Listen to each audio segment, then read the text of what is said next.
Radyo, radyo, radyo, radyo, radyo, radyo, radyo, Katipunan, radyo, Katipunan, radyo, Katipunan, radyo, radyo, radyo, Katipunan, radyo, Katipunan. Voice of the Eagle, kami di mapipigil sa pagbabalitang tumpak at tama. Buhay atenista sa loob sa labas ng eskwela, ating ibibida lahat ng pera. Radyo, radyo, Katipunan, radyo, radyo, Katipunan, radyo, Katipunan, Katipunan. Kawal ni Ignacio, Katipunero sugo, todo sa kayod, tunong at tulong. Lipad na Blue Eagle, galing hiding at tigil, blue and white, one big fight. Radyo, radyo, radyo, Katipunan, radyo, radyo, radyo, Katipunan, radyo, Katipunan,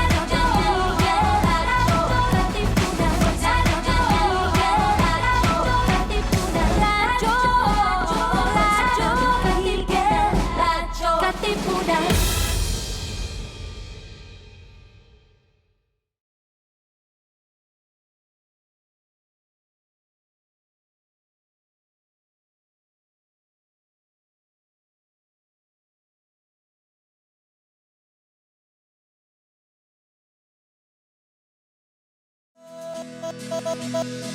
LeadX.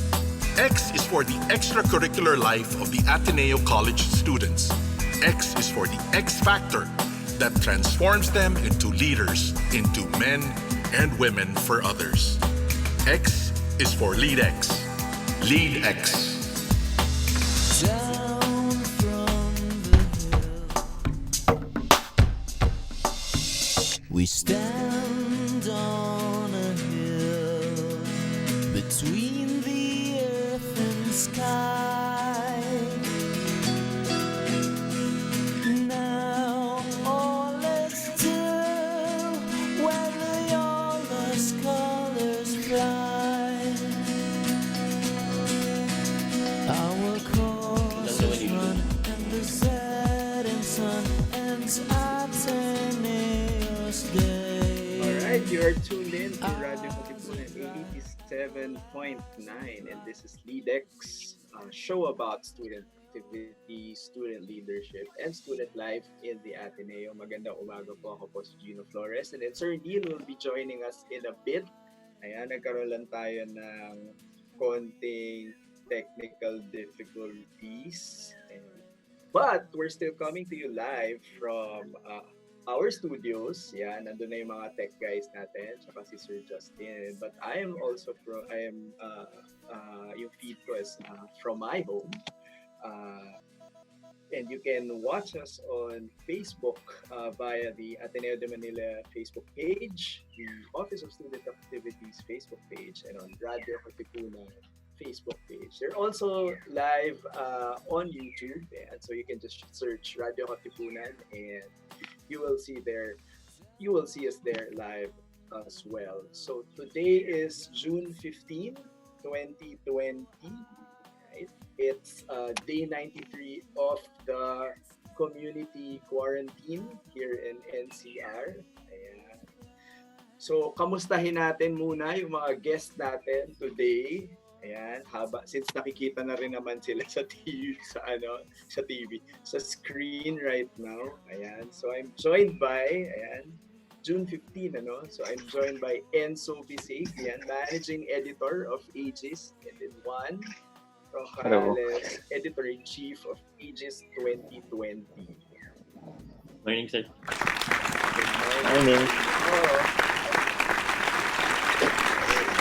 Kamusta kayo so far? So, tayo ngayon, Day 93 ng community quarantine. Are you both in, Metro Manila? Yes. Pero Malabon ako so it's really Malabon ka. outskirts na Metro Manila. North. North. Ayan. Ikaw, Enzo, nasa ka? South, North? North din ako, sir. QC lang. North. Sa QC lang. Okay. Ayan. Kami medyo east ni Sir Neil. Pero wala kami sa NCR, nasa ano kami. Running joke na yata yun sa LeadX. Para nasa ano kami, Calabarzon, yan, Region 4. So today, alam nyo ba na ngayon maglalabas ng decision on whether to extend or change yung yung community quarantine. I think today sila mag-a-announce, 'di ba? Kung ano yung mangyayari sa atin. Particularly sa Metro Manila. Given na meron ding some allowances na binigay, like yung restaurants are supposed to open para at 30% capacity. Excited ba kayo doon? Kayo ba Not really. makain sa labas? Excited na ako kumain sa labas. Pero parang right now, delivery muna. Right now, no? Yeah. Hirap lumabas right now, sir. Pero nagpapa-deliver ba kayo? Madalas kayo magpa-deliver? Mga once a week lang. Pero mostly, actually, nagluluto lang ako eh. Once a week? Oh, same, sir. Kasi mas okay naman so yung mostly freshness. yung pag nagpa-deliver kayo, true naman. So mostly yung pag-deliver nyo, luto na. O yung mga ready to cook. Yung mga luto na. And then, may isa pang news, kung nabalitaan nyo, parang meron. Yung mukhang yung epicenter, medyo lumilipat na sa Central Visayas, hindi na sa Metro Manila. So tumataas yung cases in the Central Visayas region. So that's Cebu, and then Bohol. So dun sa part na yan, Visayas. Na-feel nyo ba na medyo lumalamig na? Medyo tag-ulan na rin, So dineclare na last week na rainy season. Kung napansin nyo, medyo umuulan-ulan na. Umulan ba dyan sa inyo? Well, sa amin kasi since tabing ilog na tabing dagat na rin. Nag-form lang yung clouds, pero sa QC mo ulan. Oo, okay. Pero di ba? Yun yung issue sa Malabon, di ba? Yung medyo binabaha. Not as often na ngayon, no? Not as often na. After, kailan ba yun? After yung mga bagyo before, mga pre-2010, gumanda yung flood infrastructure dito. So parang hindi na masyado umabaha. And since taga dito kami, parang pag umabahay, sanay na kami. Sa bagay. So, saka I'm sure it causes some disruptions, pero dahil nga medyo sanay na, medyo actually kahit high tide dito minsan bumabaha. So parang diba? Normal na sa amin. Tsaka kung titignan mo kasi yung map ng Malabon tsaka Navotas, talagang siya yung maraming mga waterways. 'Di ba? Parang putol-putol siya no? 'Di ba? Parang may mga tubig tapos lupa. So ganun yung structure niya, kaya medyo mababa yung elevation kasi niya. Pero generally, kamusta kayo? How are you taking the quarantine so far? Before we talk about Aegis, ayan. Kamusta si Enzo? Si Enzo muna. Natin, 'di ba? Medyo nakasama na natin si Enzo from our previous may show kasi sa OSA, ayan, nakausap na rin. Kamusta ka Enzo?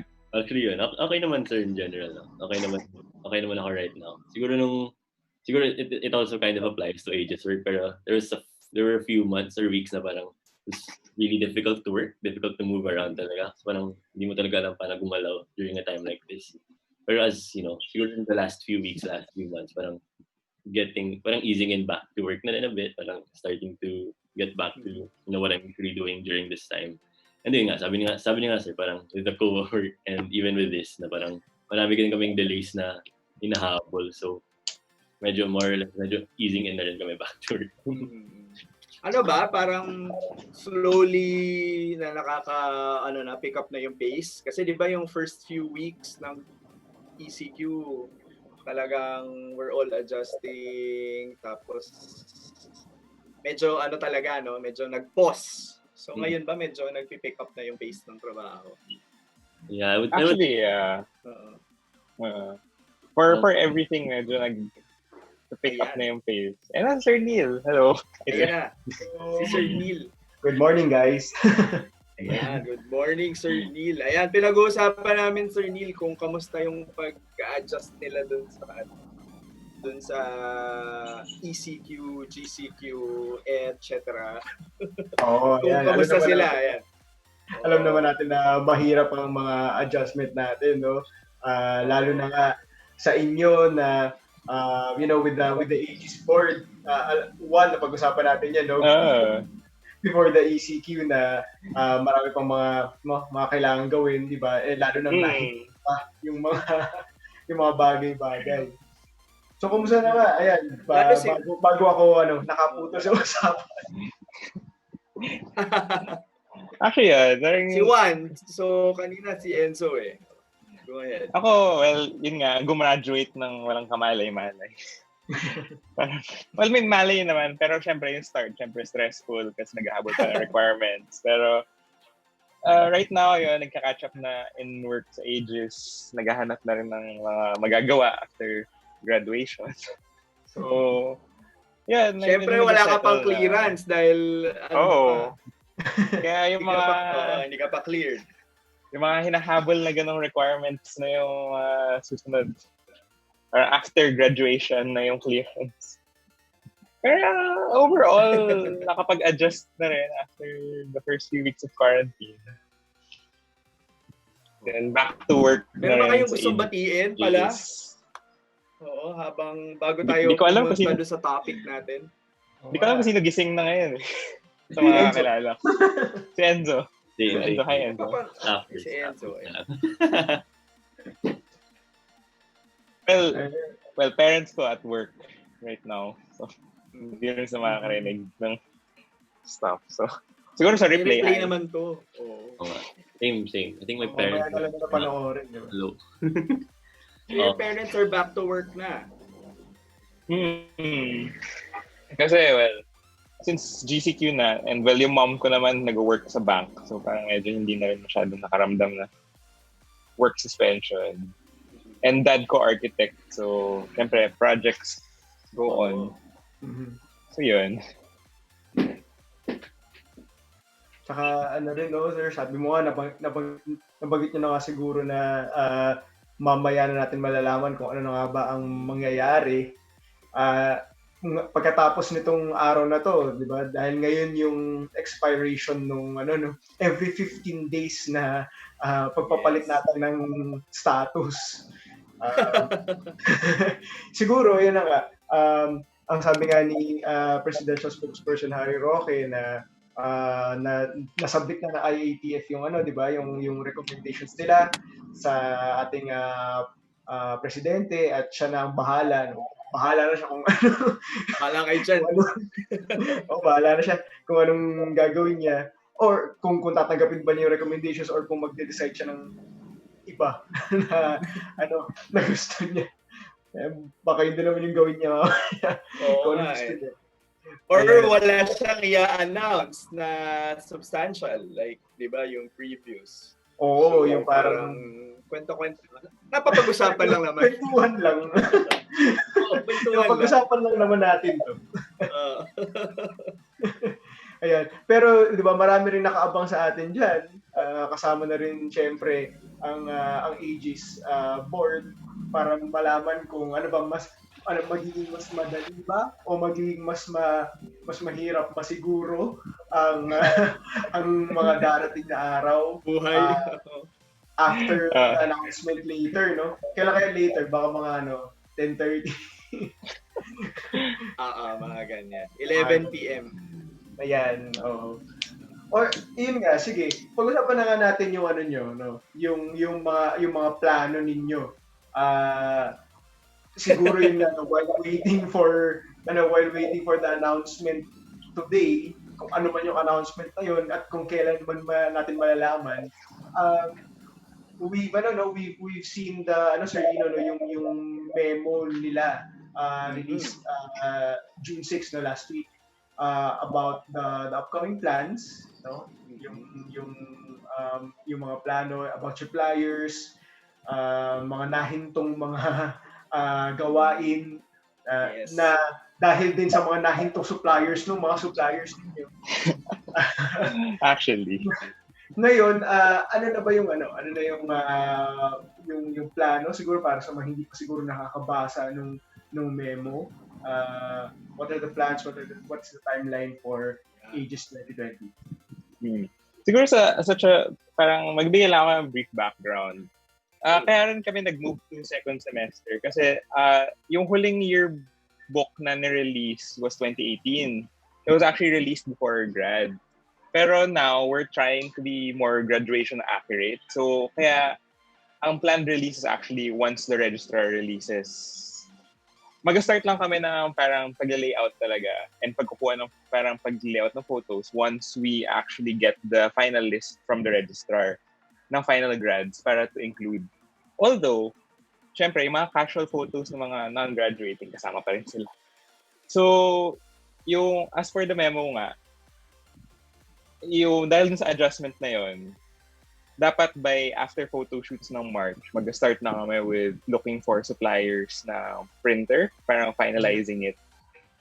Finalizing our website dahil actually yung brief background sa website, it's actually also made by students. So UX SOC siya. So kaya nung nag-start yung pandemic, syempre students din sila nag-adjust. Kaya medyo na-delayed. So kaya yun, yung plans namin, mag-release na muna kami ng guidelines for the write-ups by siguro next week. We're still finalizing some things kasi syempre, not everyone has internet.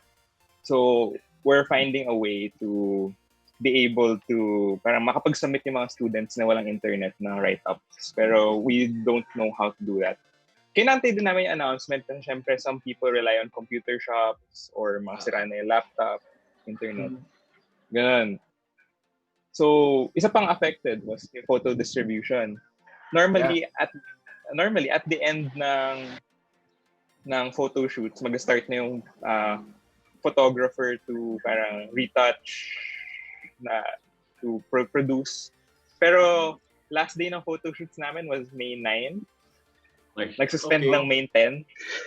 Nag-ECQ ng May 15. Ay, March, sorry.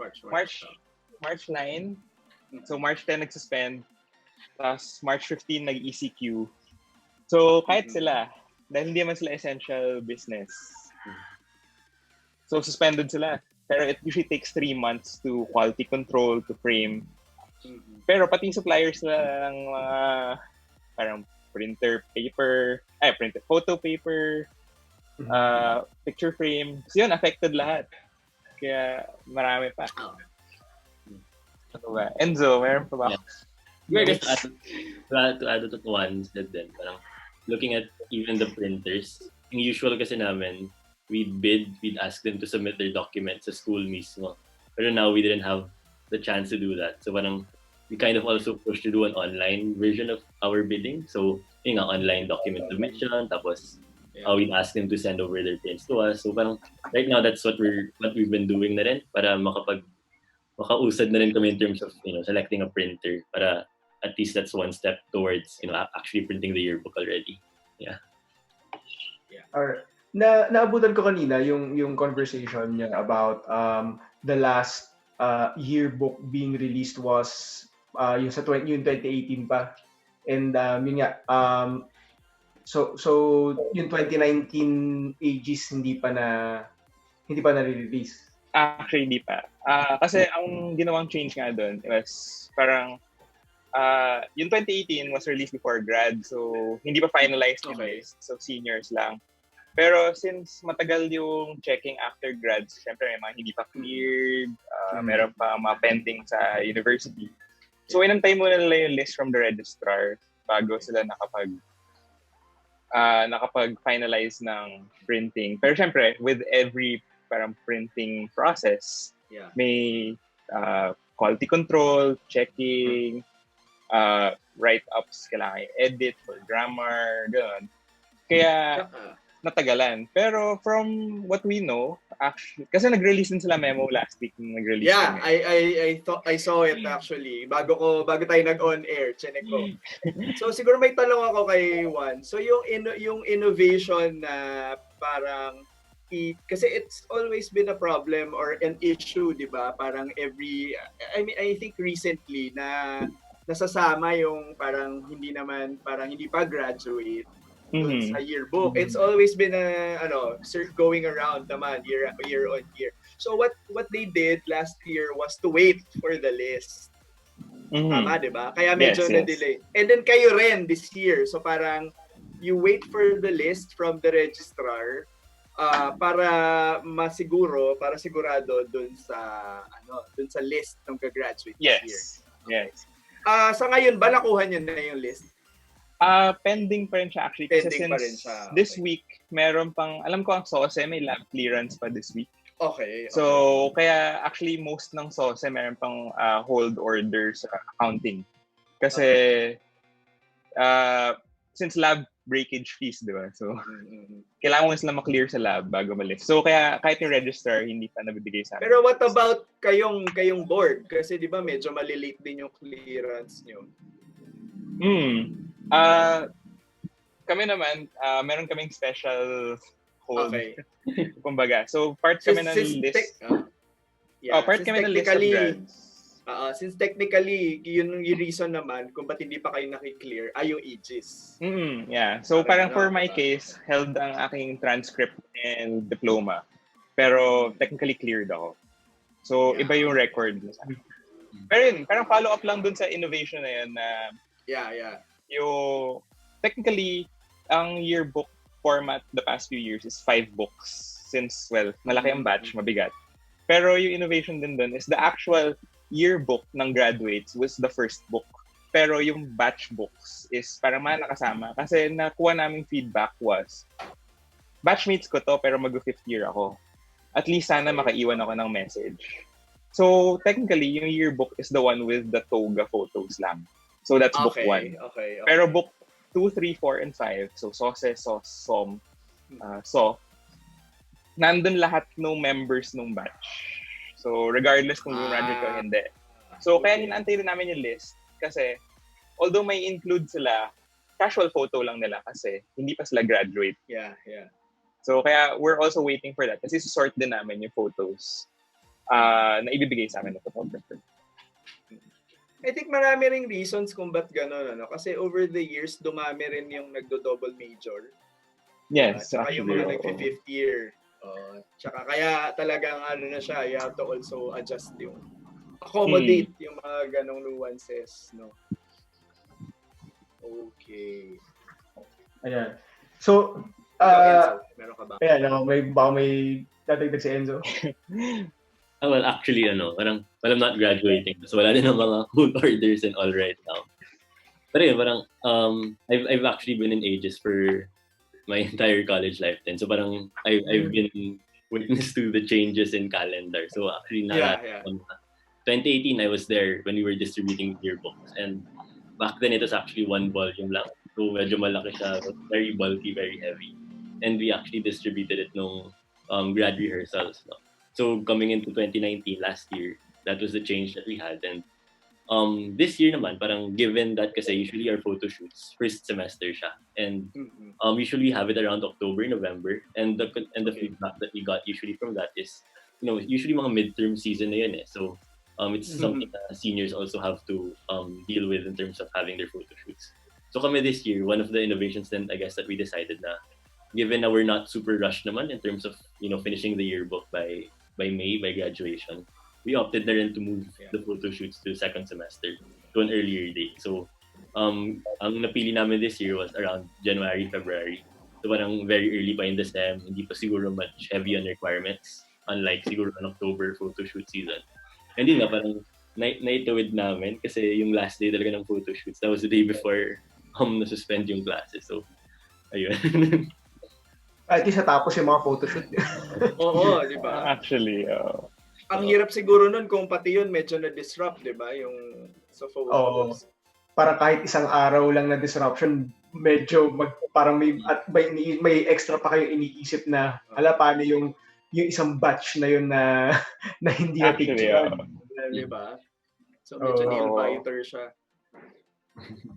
Pero ano ba kayo? Ano sa'yo? Go, sir. Were you affected by yung na to in consideration na rin dun sa mga suspensions nung Taal, di ba?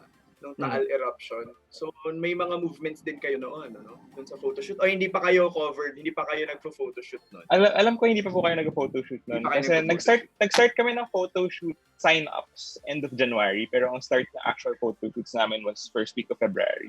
Okay. So, I can't remember kung kailan yung Taal. Pero, hindi man siya naka-affect. Okay. Okay. Oh, ang Taal kasi mga ano pa yun first week of January pa yun January. parang at the start of the year talaga. So, well, at least you dodged a bullet. Pero A bullet on both ends. Ang bullet na to. Ano pa din, talagang nangyari rin talaga siya, no? Doon sa short leg room between Taal and COVID-19. Oo, kalain yun. Diba? Galing. Sinabayan niyo yung hindi pag-implement ng travel ban. May window na tayo mag-travel ban pero hindi nangyari. Pero ayan. Okay.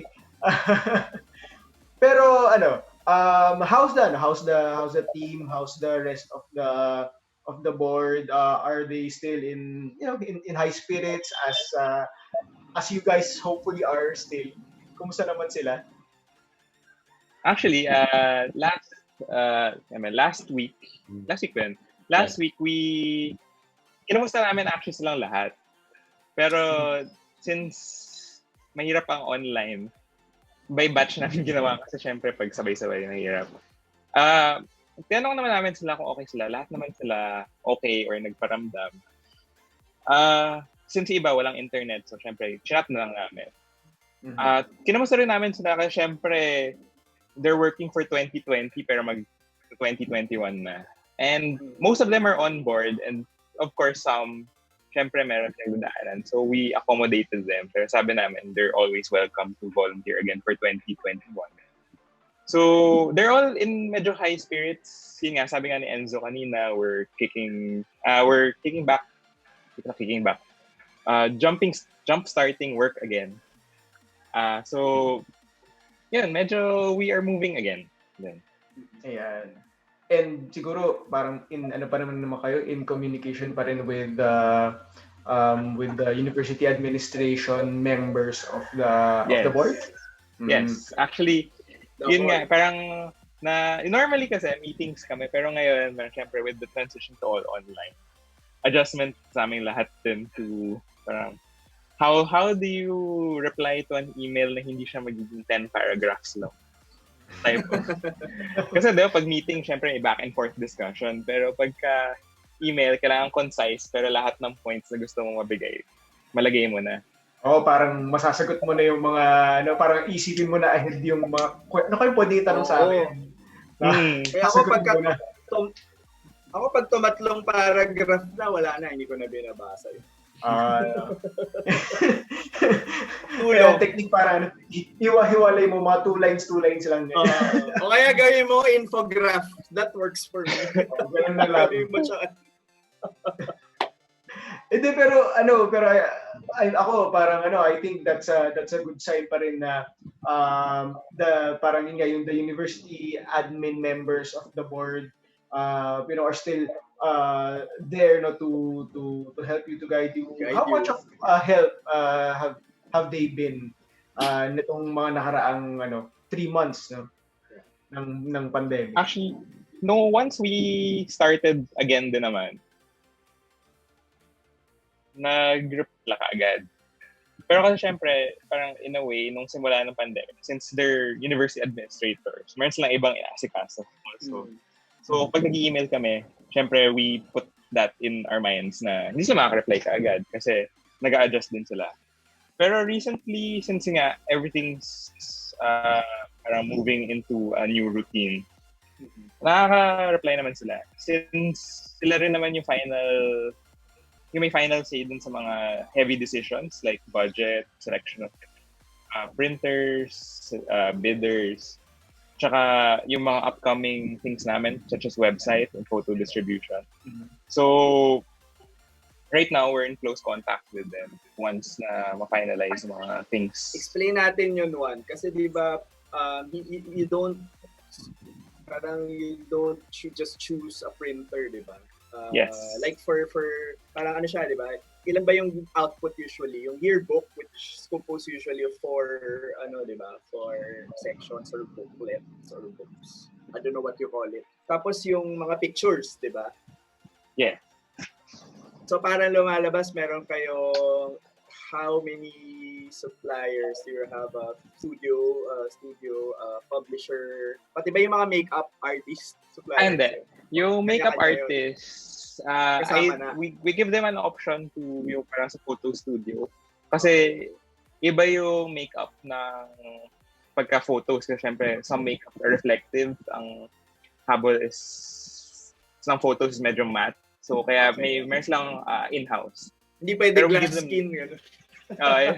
Masyado lang kikintab. So, for the question na yun, ang Yeah. suppliers namin normally in a year would be photography studio, Okay. printing press, and website. Okay. And then, si Enzo, paano nyo pinipili yun? It's unlike orgs, di ba? Na parang kung sino yung suke, hindi ganon, di ba? Or kung sino yung nandyan na kilala ng lahat, hindi ganon, di ba? So, how do you usually select your suppliers? Ano siya, medyo vetted, may vetting process siya, di ba? So, it takes time talaga. Oo.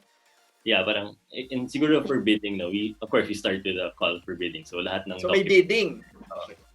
So, we request for documents, mga siguro company profiles, of course, mga past clients, siguro yung mga sample prints, of course, nila, so we could see yung mga print quality nila. We also look at the quotation para we could see the price, kung it's something that we can work with as well. We also talk to them about yung timelines nila, parang how fast can they produce, or even the process that they use, kasi that's also important for us. Kasi, yun nga, parang for Mga us, inspection pa yan, di ba? Minsan, parang Yes. you go to the, to talk about photos this year, parang for that we ask for sample prints. So yung mga sample togas para makita namin yung mga color, the print quality. Actually, I remember nung mga we were bidding for the photo supplier. Sa org room namin sa MVP, andun yung mga sample print layouts namin. And then we'd call our senior friends to kind of get a pulse lang of what they feel. Kasi Anong pinakagusto nila? parang in terms of quality, in terms of color at least, parang so we also know yung pulse din ng mga seniors and yung mga graduating batch. So that's also something that we factor in. And sa dulo, we present our recommendations to the board. So yun nga, sabi nga ni Juan, parang we work closely talaga with the administration in terms of this stuff. So kasama din sila sa pagpili ng printer, kasama din sila sa pagpili ng photographer, and yun nga, parang we really base it off on price, color, print quality, and all that, especially yung sample prints nila. so hindi lang yung price yung nagde-determine, so a lot of Quality rin. Tsaka yung... Quality. And how early, no? How early does the bidding happen in the studio? Normally, it happens parang 3 to 4 months before the parang target date. So, before, since di ba October yung prior to our year, so bidding starts mga parang August, or pero this year, since nga yung parang sinabi namin kanina, we decided to move it since mas medyo free naman kami second semester. So mga October, November kami nag-start ng bidding. Tapos yun, decision by December para prepared sila by January, February. Okay. Alam mo, pag pinag-uusapan natin yung dates na pa rin ako, parang na-amaze pa rin ako na yung nabanggit ni Sir Ino kanina na natapos niyo pa rin yung di ba?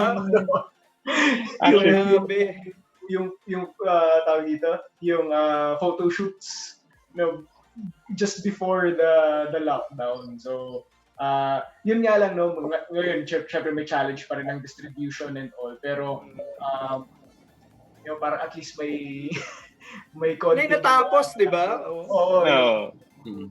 Photo I shoot. think and then yung essential elements are pretty much done, Yun na lang talaga write-ups.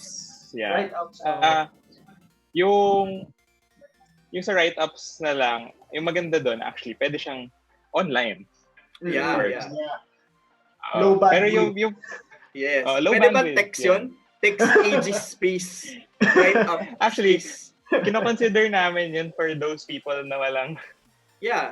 internet. Oo. Pero since yun nga, we still have to discuss it with yun nga, the higher ups na admin. Kasi, syempre, manggagaling din sa budget namin yung other stuff. Medyo affected din yung budget namin. Dahil ang hirap maka-release. Dahil usually on-site yun sa central accounting, gano'n, or budget transfer. Pero ngayon sa bahay. Hindi check Oo. So ngayon medyo pag-uusapan pa namin kung paano. So kaya may delay din kami dun sa pag-release ng website and write-ups kasi kino-consider pa namin yung mga walang internet. Meron na ba tayong parang tinitignan na date nung start ng submission ng write-ups? Parang rough sabi estimate. namin sa memo would be early July. So siguro the first full week of July, somewhere between 6 to 10 siguro. Okay. Pero yun. Hopefully it's enough time to iron out yung mga needed. Tapos kino-consider din pala namin sa distribution since last year na pioneer Step yung by step lang muna, no? Of course. Since last year na pioneer yung delivery, pero kasi limited to Metro Manila addresses lang. Pero given now na syempre mga mauwi ng probinsya, so medyo hindi pa namin alam kung ano yung additional costs. Nako, Juan, kung online shopper ka, dapat alam po yan. Hindi kasi yung problem actually, namin. It's been parang matagal ko na siyang tinatanong sa Aegis kahit nung dati pa na parang bakit walang option for delivery. And last year pala nasimulan siya na may pwedeng ipa-ship. Yun din actually nagpatagal last year kasi syempre yung addresses kailangan mo i-counter check lahat. Oo. Kasi parang for example, may isa ka lang typo maging difference between C tsaka Las Piñas. Di ba? Yes. Ganyan. Parang pag hindi mo nalagay yung city pero nalagay mo street. For example, ako parang merong Concepcion Marikina, may Concepcion Malabon. So, Tarlac. Concepcion Tarlac. So, kaya tumagal din yung 2019 and this year, we learned from that. Tingnan namin sa delivery addresses kung paano namin mapapabilis. Yeah, but I think that's a great idea, especially ngayon na bawal ang pila, tsaka parang hindi pa pwede po na pumasok sa campus. So, yun. Actually, that's a great... Even yung, lang ba to? Yung pictures lang or even the yearbook? Plan Well, yung last year, it was the yearbook. So, this year, actually, plan talaga namin before the pandemic. Yearbook talaga is ship namin. Okay. Pero ngayon, given na may additional na photos, hindi pa namin sure kasi syempre pagkasamahin na ba ang isang 5 kilong libro tsaka salamin. Tapos iba yung frame ng mga grad pick yung salamin. Fragile. So parang additional question kasi dalawang magkahiwalay na delivery yun. Mas mahal. Pero pag isa lang, mahal pag nabasag. Baka mabasag naman. Although fun kasi maraming bubble wrap. Yeah. So are you saying Juan na ngayon you're considering shipping nationwide? Or para via satellite? It's an option. Pero syempre kukunin pa namin yung situation once natapos yung paglahat ng print. Pagka yun nga, kaya inaabangan rin namin yung decision whether kung mag-extend ng ECQ or mag-MECQ or MDCQ ulit. Kasi those small things have a big impact given na merong 1,700 people na magre-receive ng yearbook all over the country. So, hindi namin sure kung kailan ma-release or kailan matapos. And pag natapos yung printing, baka by then, okay na to parang lessen the costs, yung mga nasa probinsya lang i-deliver, ganun. So, yung mga factors to consider. At saka baka may ideas yung batchmates ninyo. I'm sure you have, parang may Facebook, parang ganun. So, yun yung mga challenges currently, di ba? Like, how to hand it over to the students, ganyan. So, how to efficiently get the write-ups. Yun. Yeah. Yeah, nabanggit ni Juan kanina, di ba, na parang there were certain lessons na natutunan niya coming from the 2019 Aegis experience na ina-apply nila ngayon sa 2020 Aegis. And siguro, I'd like to hear naman from Enzo, a non-graduating student yet, Yeah. na considering kung nasa Aegis ka pa rin this 2021. school year, 2020-2021 sa senior year mo, ano naman ba yung mga lesson siguro throughout the years din, not just with this previous school year, na tingin mo pwedeng i-apply, pwedeng mga natutunan mo at pwede mong i-apply sa susunod na Aegis board? Kung nandun ka ba. Malamang nandun ka pa, pero baka...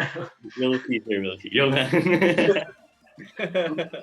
yeah, siguro well, in my position right now as managing editor, one of the departments that I really oversee is more on client services. So, ensuring na we get to communicate well with our clients. So, hindi lang actually yung students, pero including mga administrators na partners namin, as well as the suppliers that we have. So, I think that's something that we kind of also try to prioritize this year, and hopefully going forward, parang it's something that we emphasize more on. It's really that communication and also the coordination with the students. No?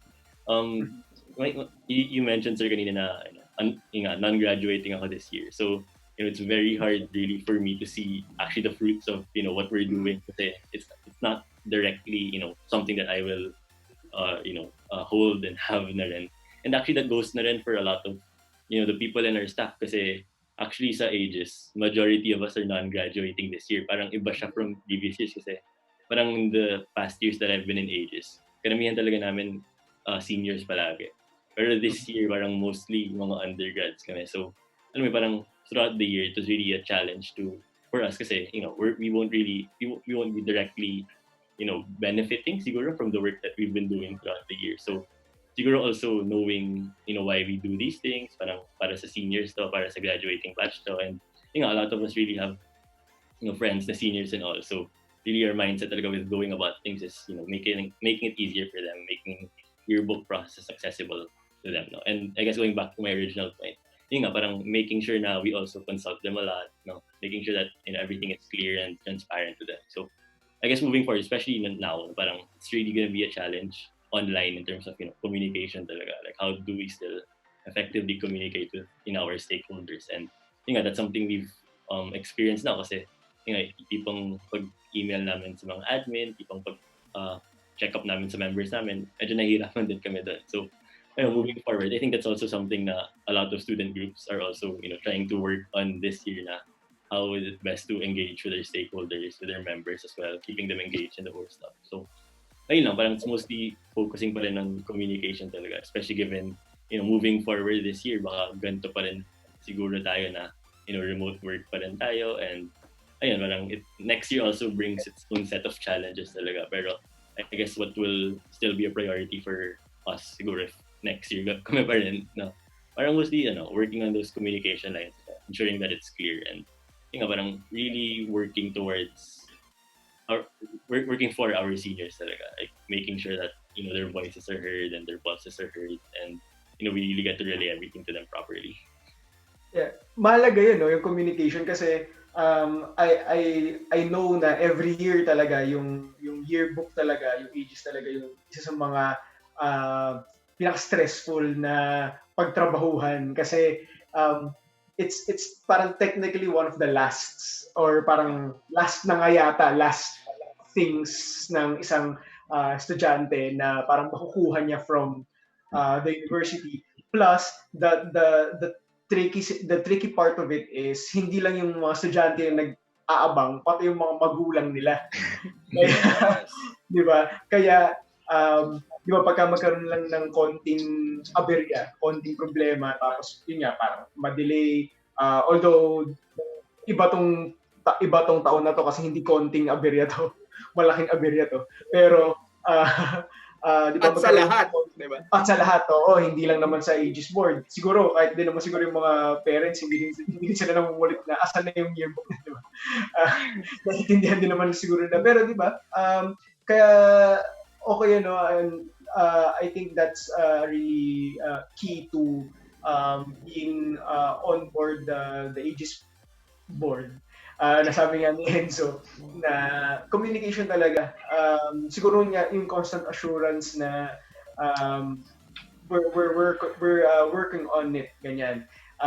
I can say this dahil ako personally, I've experienced this. My high school batch, has experienced this. Wala kaming yearbook. Hindi namin alam. Sorry po sa mga ano. Ayan, Ateneo High School batch 2008. Wala po kaming yearbook. Yan. Hindi naman sa ano. Pero syempre, nanghihinayang din kami. Nasaan na yung yearbook namin po? Wala naman sa ano, napag-uusapan lang po para sa Ateneo High School. Napag-uusapan lang. Wala It's been 12 years. Oo. 12 years na. Kung bata yan, grade ano na yan? Oo, grade 5 na yun. Grade 6. 12 years old na sana siya. Oo, 12 years old na siya. May anak na sana akong 12 years old ngayon, di ba? Oo. Wala sa akin ngayon ko, pero wala. Ayan. Hindi, pero yun nga, no? Kaya mahalaga talaga yung constant communication. And siguro yun naman, hindi, parang siguro just to balance the situation out, no? The high school naman has been in communication with us since ilang years back. No? Hindi not immediately nung pagka-graduate. Pero yun na nakakausap naman namin nung parang batch representatives namin yung admin kung ano nang nangyari. Pero yun mahalaga rin yun. Tama nga si Enzo, no. For Juan, stepping out of Aegis after this Aegis, ano naman yung parang ano naman yung hope mo na continue nila or sana na natutunan ng mga magstay sa Aegis board for this school year? I guess masasabi ko lang is wag silang matakot to change anything. Parang hindi dahil meron tayong getong system, yun na yun. You have to develop it or ganun. You can always change it. Medyo mahirap din to say kung ano yung talagang magiging message ko sa kanila kasi right now, yun nga, marami pa kami sa 2020 na pagdadaanan. Kasi marami pa tayong lahat sa Pilipinas na pinagdaanan right now. Pero masasabi ko lang is naranasan na namin itong situation na to. Tama nga Sir Ina, parang coincidence na in between Taal and COVID, meron kami nagawa. Pero kasi you never know when things like that will happen. So you really have to think of contingencies, think of be creative, think outside of the box. Kasi parang example nun, we changed a system photo shoot sign-ups. Kasi yung website last year was parang a 1-year contract. So this year, that's why we've been developing a new website para we can migrate everything. Pero since it's a really big website na meant for long term, hindi siya abot at the time. So nag-isip kami outside the box. We thought of a method parang a Google form and a third-party sign-up website. It was very efficient. Parang people were in and out of the website in less than 5 minutes. So masabi ko lang dun sa papalit sa amin, once nakahanap na kami kasi wala pa. Be creative. Parang if this was a game, you have cards that are dealt to you. You don't have to say kung maganda ba yung cards or pangit yung cards, pero it's about how you play those cards. Mm-hmm. Saka mo malalaman kung ano yung best for the situation. Mm-hmm. Lalo na ngayon siguro, no? More na... Oo. Cards Against Humanity to eh. Yan, oo. Against Humanity talaga. Actually. Di ba? Kala mo magpupusoy lang kayo. Pero Iba yung game bigla. Against Humanity. Mm. Prepared ka tama, sa tama. Poseidons, pero naging Cards Against Humanity. Oo, tama ka dun, Juan. Di ba? Iba bigla yung laro. Di ba? So, parang parang you have to hit the ground running talaga every time, di ba? Parang uh, nakahanda ka agad talaga kung ano man yung sitwasyon na uh, na na papasukin ninyo. And ako, I think that's a good enough message to the next board, dahil nga yun, parang maraming nakasalalay sa Aegis, maraming nag-aabang sa Aegis every year. I would dare say mas inabang ng mga magulang, tingin ko. Yun yung mas parang mas stressful, di ba? Parang yung tatanungin ka, di ba? Ayan. Tapos lalo na kung yun nga siguro sa lugar naman ni Enzo na parang yung kung hindi mo batchmates, tapos ikaw yung nagtatrabaho for it, tapos kunyari may konting setbacks. Yeah. Diba? Parang may konting medyo may konting lang din yun. Medyo may konting guilt na, hala. Yearbook nila to. Yeah. Yeah. Tsaka now more than ever, I think importante yung mga chroniclers yearbooks, especially in this particular period of our history. Yung 2020, 2021, I think it's very important to document kung sino yung mga batch, what happened. Di ba yung mga ganyan, yung mga yearbook, yung mga almanac. Kasi ito I'm sure somewhere there in your yearbook may mention about what's happening right now. Diba?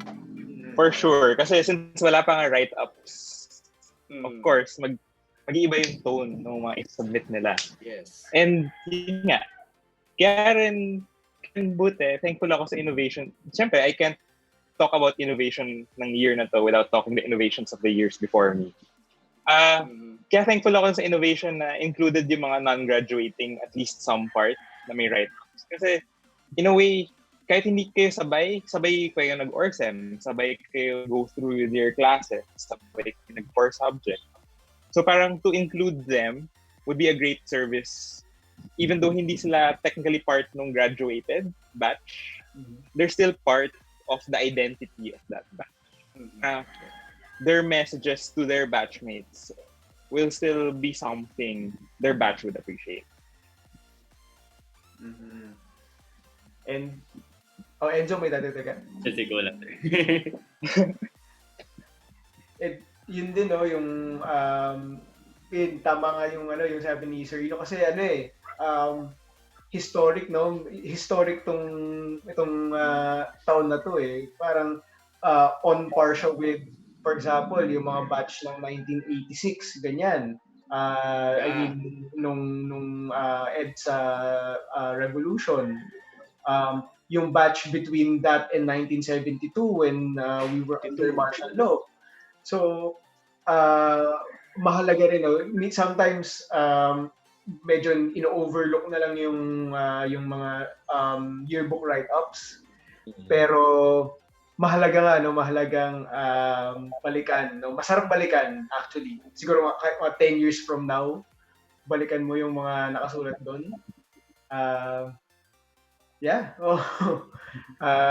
Ako nga, babasahin ko nga mamaya yung yung Aegis namin. Ano ba sinulat? Ano ba yung nakasulat sa write-up ko? Sana maganda.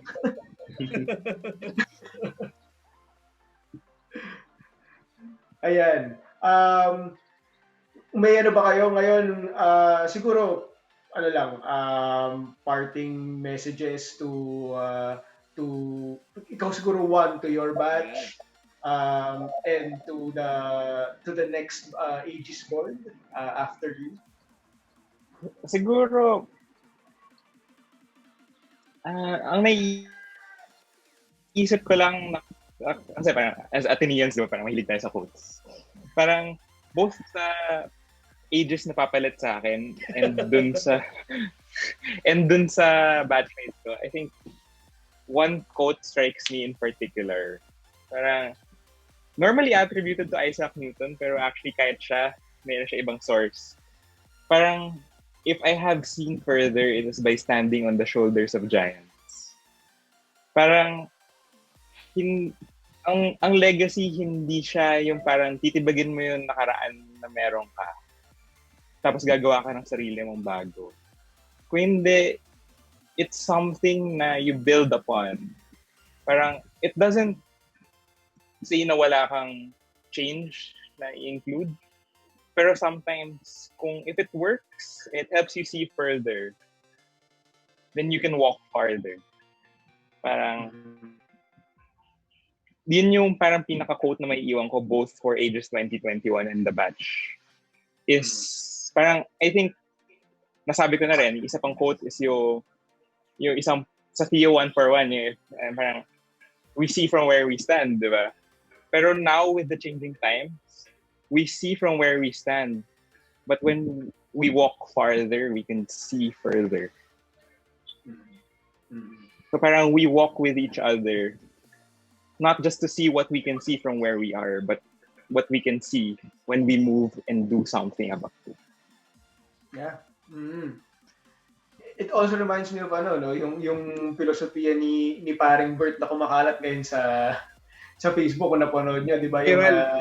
Yung pag-aani, 'di ba? Yung sabi niya na nakakatuwa na makapitas ng bunga ng isang punong tinanim mo. 'Di ba? Kasi parang napaka-fulfilling niya. Pero sabi niya at the same time kailangan magtatanim ka rin na anihin ng iba.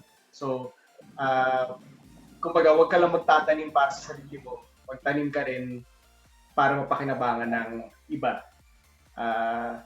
Sabi nga ng MMDA, magtanim daw tayo ng mga fruit-bearing trees. Yes! Akala ko sasabihin mo yung mga bike lane eh. Tikila lang natin yung pagtanim ng mga nara. Wala rin bunga. Ay, wala. Mangga ang itanim natin. Makahiya, i-try natin. Ayan. Ikaw naman Enzo, no? Siguro for the outgoing batch, ayan, sina Juan. Ano naman yung siguro yung pwede mong as a member of the Aegis board, ano yung pwede mong iwang message sa kanila, sending them off to Are you excited for 2021? Well, actually, sir, parang, to be honest, parang it's actually very hard to kind of think of a message right now kasi parang after this, mga ilang buwan pa rin siguro kami makakatrabaho together, no? So it's also difficult to, send them off and all. Pero, ayun, I guess this year is really filled with challenges talaga for us in Aegis. Na parang, actually, the interruptions that we got from COVID, parang that really wasn't the first, adversity that we had to deal with throughout this year. And parang going back to what Juan said, parang there were a lot of points in this year na, we really had to innovate. We had to be creative with how we go about, all of our stuff. No? So, parang those are things na, and I've also learned from my experience in Aegis. No, parang through the years, there are things that I really pick up from, the seniors, the older members, na things that I also integrate in other aspects of my work. So, I'm really thankful for that. Na, well, si Juan, kasi yung background ni Juan parang very on student services talaga siya. He's in Intact and all of these other, student services groups. No? So parang that's something that I also picked up na parang when you work, you have to remember who you're working for na rin, na making sure na things are easy for them. These are things na hindi sila mahirapan, you keep in mind their welfare, when doing stuff. So those are really things that I'm thankful to, yung batch talaga nila for, imparting on me. And parang really going back to one said, parang it's you really don't have, you really can't be afraid to kind of, innovate on stuff, to be creative with how we go about things. It's in Aegis, especially, it's easy to, madali sigurong sundan yung mga ginawa from past years kasi parang there wasn't much, wrong with it naman. Pero, given the changing, context natin, given the changing perspectives that we've been having, and, of course, the changing times that we're going through right now, parang hindi ka dapat matakot na, subukan yung mga ganong bagay, especially if it's something na would come off easier, for us, no? And going back to yung na-mention kanina na parang building for the future, no? Parang magtanim ka para sa susunod, di ba? And that's really one thing that we did this year, na parang really making a website, no? Juan said kanina na the website is usually like a 1-year thing talaga, pero this year we made the decision na parang ba't di na lang tayo gumawa ng website na natatagal, that will last, for future batches talaga. And when we were doing the website, parang what we had really in mind is its functionality, no? Kung madali ba siyang gamitin para sa mga future batches, di ba? Parang to ensure na lahat ng mga submissions sila to the yearbook or something na they could do easily talaga, that be easy navigable for them. So it's really those things na I learned from my experience this year in Aegis na with all the adversity that we dealt with, parang creative solutions and innovative solutions talaga would be something na you could use talaga to deal with those things. So that's something that I owe na rin to the seniors, not just the people in the board, but the seniors in one's batch as well. Yeah. Yan. Nakakatuwa yun na yung sinasabi ninyo na don't afraid to be creative, di ba? Don't be afraid to try things differently, to think outside the box. Parang if something's done a particular way for years, it doesn't mean that it's the only way that it can be done. At yun naman lagi natin sinasabi, Sir Lino, di ba? Na for the orgs, di ba? Na parang find ways to innovate, di ba? Innovate and innovate. Yes. Na Tayo. Especially ngayon, I mean, mm-hmm. 'di ba? Parang hindi magandang times, pero it's also you see opportunities where you can change some things that hasn't been working for so long, 'di ba? Mm-hmm. Na yun nga, sabi ko nga, na parang nagiging imperative na yung be creative. Dati it's just parang it's just a hard suggestion to be creative. Ngayon it's becoming an imperative. Para sa mga para sa mga mavericks or mga lang, 'di ba? Pero ngayon parang kailangan may maiba. Lahat kailangan maging creative na, parang para magkaroon ng konting pagbabago sa paano ang ginagawa natin. Sabi nga nila, change is coming. So, ito na ba yun? It has come. Ito na yun. Ito na ba yun? Kahit sa ulo. Sakit. Hindi naman sinabi kung maganda o pangit, eh. Basta change daw. Talaga naman. What we got is, di ba? 50-50 yun eh. Okay. Before we end, are there any announcements from the Aegis board? Siguro bukod dun sa siguro para dun sa mga hindi nakabasa ng memo nyo, and any other announcement? Siguro actually pwede ko na isabay rin 2019. So yung mga gumraduate last year, nakakaalam, printing na sila, nakatanggap sila ng email, they can change their delivery addresses, so go lang. For those people na gumraduate this year, please don't answer that form. Mm-hmm. That's for last year. Okay. So write-up submission, as we said this earlier, target date would be start of July. Pero we will be releasing the guidelines early para you can just submit. Yun nga, para for those people who haven't read the memo, photo production is expecting delays. Sabi nga, Sir Ino, suppliers ang meron na ring problema, hindi lang kami with our suppliers. Pero we have a tentative 3-month time period before sa photos.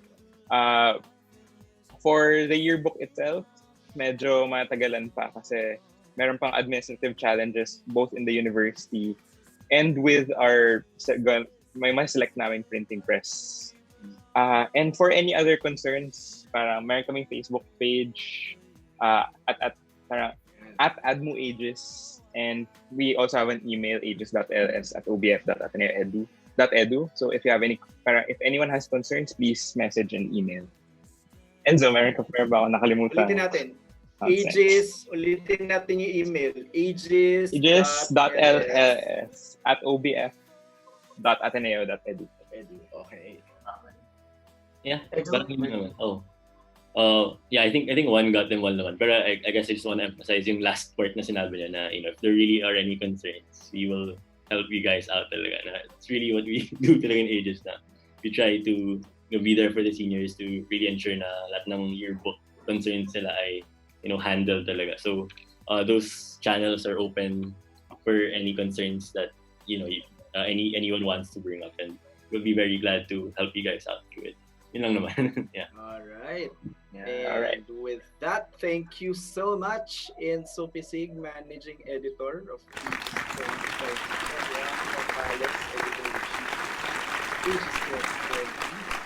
So, before we end the show, so the Jesuit Hour follows at 11 a.m. with Father Agustin Thomas to talk about Christian leadership.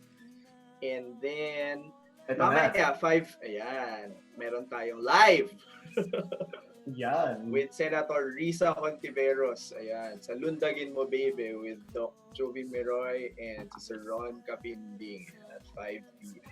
Sir Ian. Yan. Magandang panoorin yan. Mamaya, tingnan natin kung alam ko may mga medyo ngayon paano ba?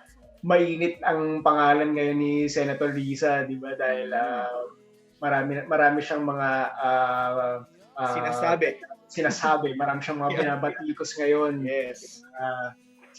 Syempre nga naman, may advocacies din di ba? Parang hindi naman niya kasalanan na buhay yung Facebook page niya at yung Facebook page ng ibang mga mga senator hindi buhay, di ba? Kaya lahat ng tao nandun, yung supporters nandun, yung trolls nandun, haters, haters niya nandun din. Kaya maganda na panoorin po natin yan. Again, Lundagin Mo Baby, mamaya yan, 5 p.m. Dito pa rin sa Radyo Katipunan 87.9 FM. Ayan, maraming salamat po sa pagsama sa amin ngayong Monday morning na ito. It's June 15, 2020. Kalahati na tayo, no? We're just 2 weeks away from the halfway point of year 2020. At alayin mo yun, parang mag-6 months na pala. Parang 3 months na sa bahay. Kalahati nung kalahati. 1/4 ng taon na sa bahay lang tayo. Nasa bahay. Oo. Grabe. Tingnan po natin kung anong mangyayari. Parating na po second half of 2020. We're still hoping for better days ahead, for better. Sabi daw ng mga manghuhula, ito daw yung swerte, yung second half. Yung second half, tingnan natin. Sana yung ang nagsabi nun, sana yung mahuhula still sa hoping. Oo. Sana ang nagsabi nun yung mahuhula dun sa KMJS na nanghula sa pagputok ng taal. Yan. Kasi tama siya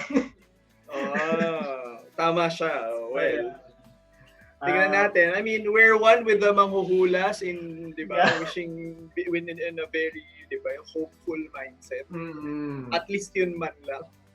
At least yun man lang, at least man lang sa mindset positive tayo. Hindi, pero syempre, we're still hoping and praying for a vaccine to come out. Alam natin na may mga vaccine na raw in the US na medyo nasa final stages na ng testing.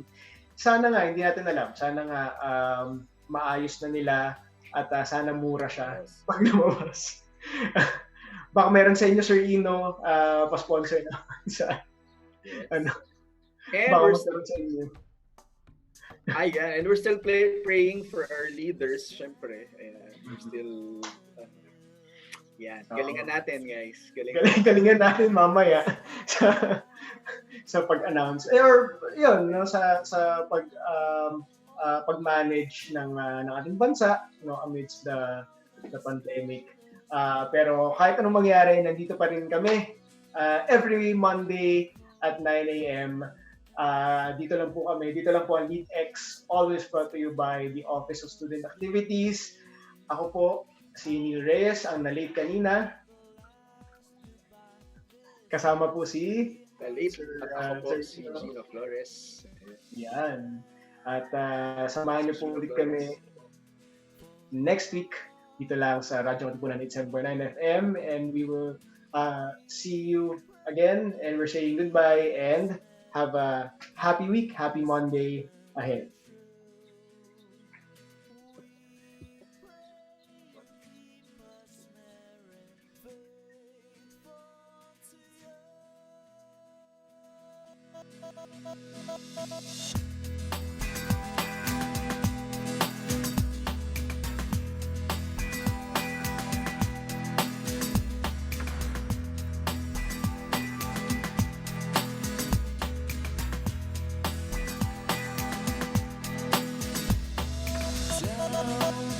LeadX.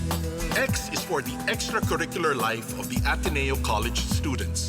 X is for the X factor that transforms them into leaders, into men and women for others. X is for LeadX. LeadX.